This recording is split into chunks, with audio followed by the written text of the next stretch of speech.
જાહેર પરિવહન હવે મોંઘું થઈ જશે। આ રીલ મહેનત કરતા શ્રમજીવીઓ માટે છે, મોંઘી ગાડીઓમાં રોલા પાડનારા માટે નહીં। કારણ કે આજે આપણી વિશ્વવિખ્યાત અને લોકોના હૃદયમાં વાસ કરનારી સરકારે ચોથી વખત સીએનજી ગેસમાં ભાવ વધારો કરી દીધો છે।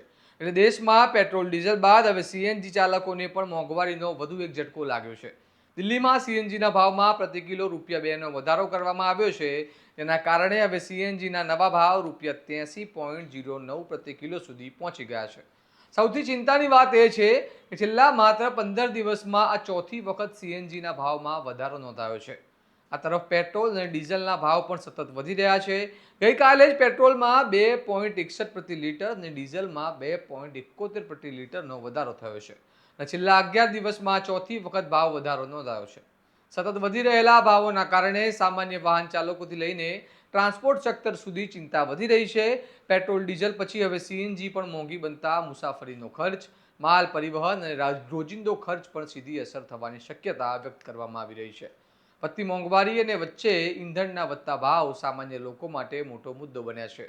આ માહિતી ખાલી મજૂરી કરતા લોકોને જ કામ લાગે, બાકી માલે તુજારે તો આને તરફેણમાં માધ્યમોમાં બોલી જ રહ્યા છે। મોદી સાહેબ કહે છે કે જાહેર પરિવહનનો ઉપયોગ કરો, પરંતુ સતત તે મોંઘું થઈ રહ્યું છે એનું શું?